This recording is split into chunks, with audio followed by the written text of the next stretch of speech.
नमस्कार साथियों, मैं नीतीश शर्मा आपके अपने यूट्यूब चैनल ग्लोबल कॉन्सेप्ट में आपका स्वागत करता हूं। चलिएगा, आज की इस वीडियो हम बात करेंगे मध्य प्रदेश पुलिस आरक्षक के 2017 के सामान्य विज्ञान का पेपर हम बात करेंगे। और ये पेपर जो है वो है 19 अगस्त 2017 की शिफ्ट का, और शिफ्ट नंबर है 2 और टाइम है 3 AM। इससे पहले हम इसका फर्स्ट शिफ्ट के पेपर की बात हमने इसकी भी पहली वाली वीडियो में देखा था। इसके बाद हम दूसरे शिफ्ट के पेपर को बात करेंगे।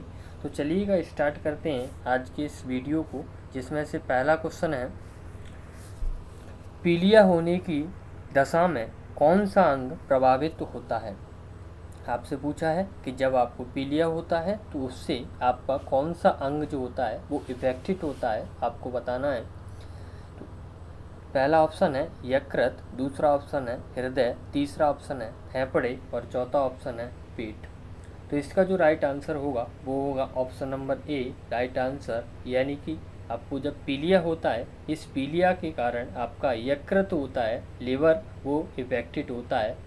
और इस पीलिया जो रोग है इसमें आपका यानी कि शरीर आपका पूरा पीला पड़ जाता है। और जब आपका शरीर पीला पड़ता है तो उससे पीले होने के पीछे एक वर्णक जिम्मेदार होता है। उस वर्णक का जो नाम है वो है बिलीरुबिन वर्णक। आपसे पूछ सकता है कि पीलिया या जॉन्डिस जो रोग होता है उसके पीछे जो हमारा शरीर पीला पड़ता है उसका वर्णक या पिगमेंट कौन है, तो उसका आपका आंसर होगा बिलीरुबिन। और इस क्वेश्चन का जो आंसर है वो है option number A, right answer.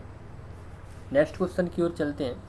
Next question है, अपशिष्ट जल उपचार की प्रक्रिया को कहा जाता है। आपसे पूछा है कि अपशिष्ट जल उपचार की प्रक्रिया को क्या कहा जाता है।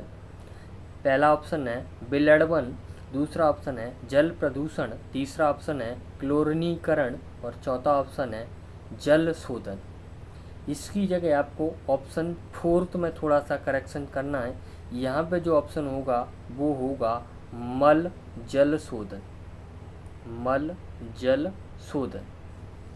यानी कि आपको इस जल के आगे मल और जोड़ना है। यहाँ पे आपसे पूछा है अपशिष्ट जल उपचार की प्रक्रिया को क्या कहा जाता है। यानी कि जो आपका अपशिष्ट जल होता है, जो आपका खराब जल होता है, उसका शोधन यानी कि उसका जो उपचार करते हैं उसको हम क्या कहते हैं, तो उसको हम कहते हैं मल जल शोधन कहते हैं। इसका राइट आंसर क्या होगा, डी आंसर होगा।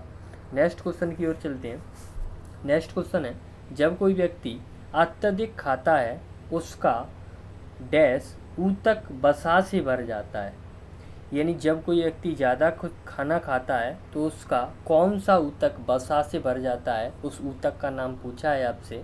पहला ऑप्शन है वसी ऊतक, दूसरा ऑप्शन है पेट, तीसरा ऑप्शन है त्वचा और चौथा ऑप्शन है मांसपेशी।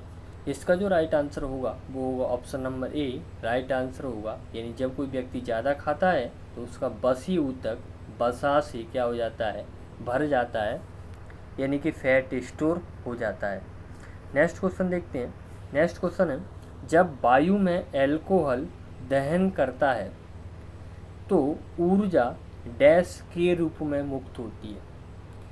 जब वायु में एल्कोहल दहन करता है तो ऊर्जा किसके रूप में मुक्त होती है, ये आपसे पूछा है। पहला ऑप्शन है ऊष्मा तथा प्रकाश के रूप में, दूसरा ऑप्शन है केवल ऊष्मा के रूप में, तीसरा ऑप्शन है केवल प्रकाश के रूप में और चौथा ऑप्शन है प्रकाश तथा ध्वनि के रूप में। तो इसका जो राइट आंसर होगा वो होगा option number A, right answer. यानी कि जब आप एल्कोहल का दहन करते हैं तो जो ऊर्जा निकलती है वो ऊष्मा और प्रकाश के रूप में निकलती है।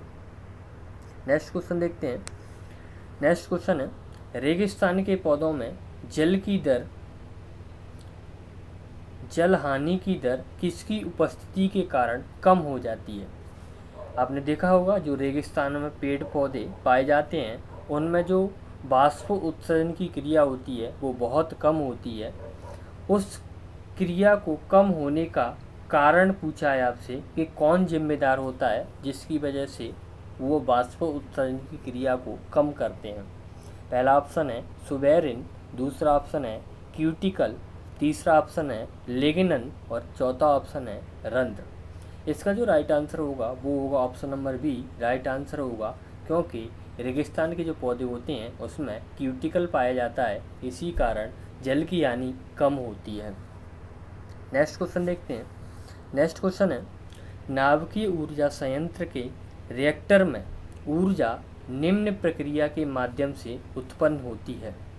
आपसे पूछा है कि जो नाभिकीय रिएक्टर होता है, यानी कि जो नाभिकीय ऊर्जा संयंत्र में जो रिएक्टर होते हैं उसमें किस प्रकार से ऊर्जा उत्पन्न होती है। नाभिकीय अवशोषण के द्वारा, नाभिकीय विखंडन के द्वारा, नाभिकीय उत्सर्जन के द्वारा या नाभिकीय संलयन के द्वारा। इसका जो राइट आंसर होगा वो होगा option number B, right answer, नाभिकीय विखंडन। नेक्स्ट क्वेश्चन देखते हैं। नेक्स्ट क्वेश्चन है, एक किताब पढ़ते समय पुस्तक और आँख के बीच आवश्यक न्यूनतम दूरी होती है। यहाँ पे बीच होगा, आँख के बीच आवश्यक न्यूनतम दूरी क्या होती है आपसे पूछा है। 50 सेंटीमीटर, 20 सेंटीमीटर, 12 सेंटीमीटर, 25 सेंटीमीटर। तो इसका जो राइट आंसर होगा वो होगा option number D, right answer. Next question की ओर चलते हैं। नेक्स्ट क्वेश्चन है, मॉसिस ब्रायोफाइटस होते हैं जो पहचाने जाते हैं, यानी एक मॉसिस होता है, उस ब्रायोफाइटा प्रकार के पौधों में इसको रखा जाता है। इसको हम किससे पहचानते हैं ये आपको बताना है। पहला ऑप्शन है प्रभावी स्पेरोफाइटिक प्रवस्था, दूसरा ऑप्शन है एक कोशिकीय लैंगिक अंग, तीसरा ऑप्शन है पोषण का परपोषण मोड और चौथा ऑप्शन है प्रभावी गैमेटोफाइटिक प्रवस्था। तो इसका जो राइट आंसर होगा वो होगा ऑप्शन नंबर डी, यानी कि प्रभावी गैमेटोफाइटिक प्रवस्था से हम इसको पहचानते हैं। तो इसका राइट ऑप्शन क्या होगा, option number D, right answer होगा। नेक्स्ट क्वेश्चन की ओर चलते हैं। नेक्स्ट क्वेश्चन है, मधुमेह के लक्षण हैं। आपको बताना है कि जो मधुमेह है उसके लक्षण क्या हैं। पहला ऑप्शन है कम पेशाब, दूसरा ऑप्शन है भूख, हरास और थकान, तीसरा ऑप्शन है पेशाब का ना आना और चौथा ऑप्शन है बारंबार पेशाब और असामान्य प्यास। तो इसका जो राइट आंसर होगा वो होगा option number D, right answer होगा। यानी जिस व्यक्ति को मधुमेह होता है उसको ये समस्याएं बार बार आती हैं, यानी कि बहुत ज़्यादा प्यास लगती है और बार बार उसे पेशाब आती है। तो right answer option number D. Next question की ओर चलते हैं। नेक्स्ट क्वेश्चन है, एक पुष्प जिसमें नर और मादा दोनों प्रजनन अंग होते हैं कहलाता है, यानी कि उसमें मेल भी है और फीमेल भी है, दोनों अंग पाए जा रहे हैं, उसको हम क्या कहते हैं वो आपसे पूछा है। तो पहला ऑप्शन है उभयलिंगी पुष्प, दूसरा ऑप्शन है स्त्री केसरी पुष्प, तीसरा ऑप्शन है पुंकेसरी पुष्प और चौथा ऑप्शन है एक लिंगी पुष्प। तो इसका जो राइट आंसर होगा उसका option number A, right answer होगा। यानी कि जिसमें नर पुष्प भी पाया जाता है और मादा पुष्प भी पाया जाता है, उन दोनों पुष्पों को हम कहते हैं वह लिंगी पुष्प। तो ये था आपका लास्ट क्वेश्चन, यानी कि 19 अगस्त 2017 की जो शिफ्ट थी, सेकंड शिफ्ट, उसमें 10 क्वेश्चन साइंस के थे। उन साइंस के क्वेश्चनों को हमने देखा।